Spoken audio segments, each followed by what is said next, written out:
teman-teman, selamat datang di Tanya Jawab seputar penulisan lagu Go to Hill bersama Flora. Don't ask me to smile, be helpful or kind, I'm angry and hurt. Don't ask me to lie, I do want to cry, I don't want to eat more dessert. Buat yang nggak tahu, Go to Hill itu adalah single terbaruku dari beberapa bulan yang lalu, yaitu lagu rap ya. Lagunya sih ditulis dalam bahasa Inggris, tapi interview ini tersedia dalam bahasa Inggris dan bahasa Indonesia. Sebelumnya aku ingin mengucapkan terima kasih banyak ya buat teman-teman yang udah nonton. Ada 300 views so far. Aku sengaja nggak naruh ads karena aku pengen tahu aja secara organik tuh jadinya berapa banyak orang yang emang naturally, organically tertarik mendengarkan lagu Go to Hill di dalam gelas ukur beras ini. Semalam aku udah tulis beberapa pertanyaan yang beberapa kali ditanyain ke aku, dan juga pertanyaan yang biasanya aku pengen tahu dari artis yang nulis lagu yang aku suka. Ya udah, aku tulis aja di sini. Oke teman-teman, jadi yang pertama, what's my favorite part of the song? Bagian favorit dari lagu Go to Hill adalah "Oh you asshole, I hope you go to hell." "Oh you asshole, I hope you go to hell." Itu sih bagian favoritku, karena itu puas banget sih ngomongnya, satisfying. Nah, kalau teman-teman bagian mana yang teman-teman suka, silakan tulis di komen bawah. Oh ya, kalau yang belum dengerin ya, ada di YouTube channelku Go to Hill by Flora Marcella, dan juga ada di semua platform streaming music favorit teman-teman. Yang pertanyaan kedua, snack favorit kamu apa? Ini tuh nggak tentang Go to Hill sih, tapi aku semalam iseng masukin buat icebreaker aja. Favorit snack aku saat ini adalah cashew nuts, alias cashew nut atau apa sih, kacang meta. Kalau teman-teman apa? Pertanyaan berikutnya, bagaimana kamu menulis Go to Hill? Penulisan Go to Hill itu kurang lebih beberapa tahun yang lalu ya, dan waktu itu awalnya itu aku dapat idenya gara-gara aku ikut kuis di Facebook. Jadi di Facebook kuis itu tuh tahu kan kalau yang kita klik sekali terus temanya tuh kalau nggak salah, kalau kamu jadi penulis buku apa yang akan kamu tulis. Terus judul yang aku dapat adalah "You asshole." Itu mungkin karena di masa itu aku tuh sering ngepost di Facebook kayak pasif agresif anger gitu loh, atau quote-quote yang kesel gitu, mengekspresikan kekesalan. Jadi ya kayak, oh ini lucu juga ya. Dan emang kan waktu itu aku posisinya tuh aku sering mengalami penindasan penindasan dari orang-orang yang menurut dunia ini lebih berkuasa. Terus jadinya keluar deh itu idenya. Jadi lagunya itu awalnya memang benar-benar judulnya "F you asshole", bukan Go to Hill. Tapi aku pikir karena musik itu secara natural itu bisa mencuci otak orang, aku pengen ngegunain kata-kata yang lebih positif biar pas orang denger lagu ini mereka tuh nggak down di anger yang menyalahkan orang lain, tapi lebih ke empowering gitu, lebih ke ngasih batasan kalau kita diperlakukan dengan tidak adil sama orang lain, kita berdoa justru buat orang itu. Jadi berdoa untuk musuh kita, I hope you go to hell. Aku berharap kamu menyembuhkan diri ya, daripada kita marah dan bilang go to hell. Itu kan kayak, itu berarti kita membalas kebencian dan kebencian ya. Jadi aku ingin membalas kebencian dengan doa. Terus habis itu kata-katanya tuh keluar aja begitu, mengalir. Aku tulis di jurnal, tapi kata-katanya itu aku tulis ulang beberapa kali, cari yang rhyming. Terus aku juga cari di YouTube waktu itu free for profit beats angry rap, karena memang waktu aku nulis itu aku lagi marah banget. Jadi ada satu kejadian di hidupku yang mungkin aku udah lupa juga sih kejadian exactly-nya apa, tapi ngebuat aku marah sama otoritas. Dan jadinya aku tuangin aja di lagu itu.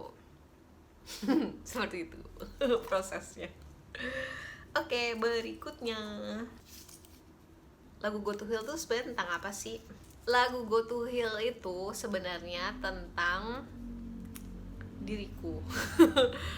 diriku yang dulu marah dan kesal tapi tidak bisa mengungkapkannya. Karena sebagai perempuan di mana aja sih, bukan di Indonesia aja, tapi aku dari kecil tuh selalu dibilang kalau marah itu tidak baik, dosa.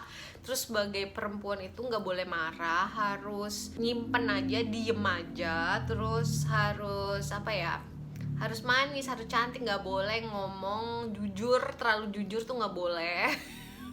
Pokoknya aku harus super sweet gitu. Males banget gak sih? Aku gak mau kayak gitu. Aku pengen jadi diriku sendiri. Gak apa-apa bete, gak apa-apa marah. Terutama kalau misalnya emang ada orang tuh kelewatan gitu, perlakuan kita tuh kurang ajar gitu.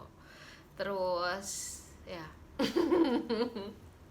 jadi lagu Go To Hell tentang itu sih. Jadi kayak aku yang selama bertahun-tahun dalam hidupku merasa aku tidak boleh marah dan tidak boleh bersuara dan tidak boleh mengekspresikan amarah aku, terutama ke orang-orang yang dianggap lebih tua dan lebih berkuasa, karena takut mungkin ya, karena takut bakal dimarahin balik atau takut sesuatu yang buruk terjadi. Tapi di dalam diriku tuh ada kemarahan yang super terkubur seperti magma lava volcano yang harus dikeluarin teman-teman, dan nggak sehat banget. Menekan amarah itu nggak sehat banget. Waktu itu aku sampai sakit parah, sampai cancer, sampai kanker rahim, gara-gara aku menyimpan kemarahan. Karena aku waktu kecil pernah mengalami pelecehan seksual, dan pas aku bilang ke orang tua aku, orang yang ada di sekeliling aku, itu aku dibilang nggak boleh bilang siapa-siapa. Tapi aku paham sih sekarang kenapa mereka kayak gitu, karena kan memang kayak mereka takut aku reputasinya tuh jadi jelek. Maksudnya kayak kasihan gitu anak perempuan mengalami pelecehan seksual nanti nggak dapet suami atau apalah kayak gitu. Jadi pengen menjaga nama baikku juga dan nama baik keluarga juga. Tapi menurut aku denger quote dari Eminem, dia bilang orang yang nggak punya rahasia itu nggak perlu takut apapun. Jadi aku selama hidupku itu punya rasa malu, kayak takut kalau orang lain tahu kalau aku pernah mengalami pelecehan seksual, orang lain akan menganggap aku lebih rendah atau menganggap aku rusak atau kasihan. Jadi aku nggak mau sih kayak gitu. Jadi aku benar-benar kasih tahu aja. Apalagi kan aku punya keinginan tuh pengen mengekspresikan diri sebagai artis gitu. Aku nggak mau kalau misalnya di kedepannya itu jadiin apa sih ya namanya, bumerang buat aku kalau aku menyembunyikannya. Jadi aku dari awal aku kasih tahu aja biar aku nggak perlu takut, aku nggak perlu malu kayak gitu. Pertanyaan berikutnya, bagaimana yang paling sulit saat membuat Go To Heal? Yang paling sulit adalah justru pada saat membagikannya. Aku takut banget membagikannya karena aku takut pandangan orang lain tentang aku. Kalau nulisnya mah gampang, nyanyiinnya tuh gampang. Aku lebih ke isu mental sih. Jadi aku waktu itu masih takut pendapat orang lain tentang aku gimana kalau misalnya aku tuh marah-marah di depan video. Karena aku ngerasa kayak apa ya, aku pengen terlihat sebagai perempuan yang baik gitu. Tapi di satu sisi aku punya kemarahan yang aku juga pengen orang-orang tuh tahu gitu, biar aku nggak diperlakukan semena-mena. Aku nggak mau diperlakukan semena-mena teman-teman. Jadi justru yang paling susah adalah membagikannya, dan akhirnya yang memotivasi aku sampai bisa berani membagikannya adalah karena aku ketemu artis namanya DP Aryan. Aku nggak ketemu langsung ya, aku ketemu langsung sih waktu konser. Cuman waktu aku nemu dia di YouTube gitu, kurang lebih tahun lalu, kayak Februari 2024. Terus aku lihat musiknya dia kan kayak super dark dan jujur gitu ya, dan dia tuh juga punya isu soal bipolar kayak gitu kan. Dan dia tunjukin aja lewat lagunya apa adanya, sedark-darknya dia tunjukin aja. Dan selama ini aku tuh takut menunjukkan bagian dari diriku yang sama masyarakat itu dianggap gelap gitu, atau dark, atau kayak sesuatu yang nggak pleasing gitu. Karena kan aku juga punya penyakit suka suka people pleasing dulu kan. Jadi tapi aku sih sekarang udah lebih kayak ya udahlah bodo amat lah. Aku lebih kayak aku akan melakukan apa yang baik menurut aku buat diriku sendiri juga, dan aku nggak takut lagi dipandang egois lah atau apalah gitu. Karena biasanya orang tuh yang memandang kita egois atau apa karena kita melakukan apa yang pengen kita lakukan, itu ya mereka ini yang egois. Berarti kan mereka maunya apa? Mereka maunya kita ngikutin dia gitu. Itu kan berarti dia justru controlling dan manipulatif dan egois kan. Ya, maksudnya kalau orang sayang sama kita itu mereka menerima kita apa adanya. Jadi bagian susahnya adalah menerima kegelapanku sendiri, bagian dari diriku yang marah, yang selama ini aku judge karena aku ngerasa kamu nggak boleh marah, kamu harus maafin, kamu harus suci. Apa sih, mungkin karena aku juga grow up ini ya, kayak ya pernah jadi anak gerejaan banget gitu loh. Bukannya itu buruk ya, cuman aku nggak mau, aku cuman ngasih lihat ke orang sisi terangku aja, tapi sisi gelapku aku sembunyiin. Karena menurut aku terang dan gelap dua-duanya adalah keseimbangan, yin dan yang, dan gelap itu bukan selalu buruk ya.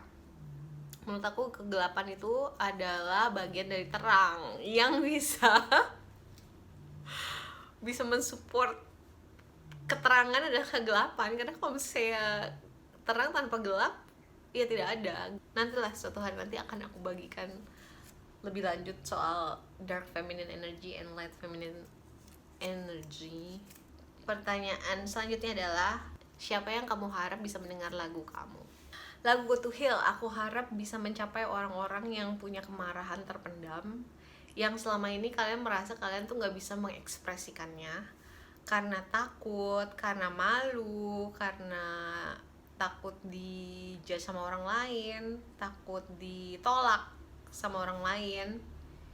Ya aku pengen teman-teman bisa dengerin lagu ini dan bisa ngerasa kalau it's okay untuk jadi marah. Dan teman-teman semoga bisa tetap mencintai diri sendiri versi yang marahnya. Kayak gitu. Oke, pertanyaan terakhir nggak aku lipat karena pertanyaannya adalah pesan terakhir untuk para pendengar. Pesan terakhir untuk video ini adalah jadi diri kamu sendiri. Jadi diri kamu sendiri di momen itu, terima diri kamu, kasihi diri kamu sendiri walaupun kamu itu gelap, walaupun kamu tuh marah, walaupun kamu takut, walaupun kamu gagal. Terima diri kamu sendiri dulu, jangan berekspektasi sama orang lain untuk menerima diri kita yang hancur. Justru kita harus terima dan mengasihi diri kita sendiri. Hehe, itu aja sih pesannya. Love yourself always. I love myself.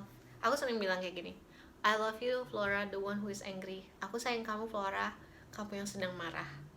Aku tetap sayang sama kamu. Mungkin orang lain gak suka sama kamu saat kamu marah, tapi aku sayang sama kamu. Ya bukan berarti aku marah-marah terus ya. Justru karena kalau aku lagi marah, aku diterima dan disayang apa adanya, aku justru jadi lebih tenang. Biasanya aku marah adalah karena boundaries aku dilanggar, apa sih, batasan aku dilanggar, atau ya biasanya sih itu. Jadi aku demand respect biasa ya. Jadi ya udah, kalau orang yang nggak bisa respect aku ya aku tinggal. Gitu. Terima kasih teman-teman sudah dengerin interview ini sampai selesai. Semoga bermanfaat. Jangan lupa like, share, dan subscribe. Jangan lupa dengerin lagu aku. Dan bagiin ke orang yang menurut teman-teman butuh dengerin.